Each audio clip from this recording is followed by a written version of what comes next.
வாழ்க வாழ்க வாழ்க என்று ஒரு தொடக்கம். அடுத்தது வெல்க வெல்க வெல்கனர்.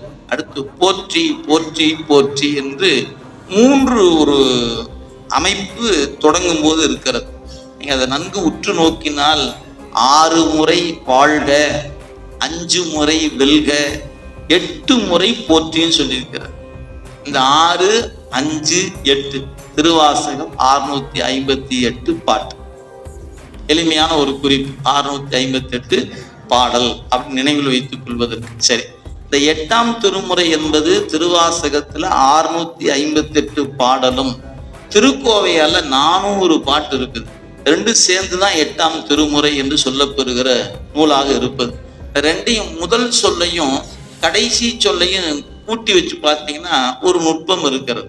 இதுல முதல் சொல் நமச்சிவாய வாழ்க என்று தொடங்குறார். அந்த நூல்ல கடைசி பாட்டு, அந்த திருக்கோவையார் என்ற நூல்ல கடைசி பாட்டுல கடைசி சொல் என்னன்னு பார்த்தீங்கன்னா ஊதியமே என்று முடிக்கிறார். இந்த 2ஐயும் இணைத்து பாருங்க, நமச்சிவாய ஊதியமே.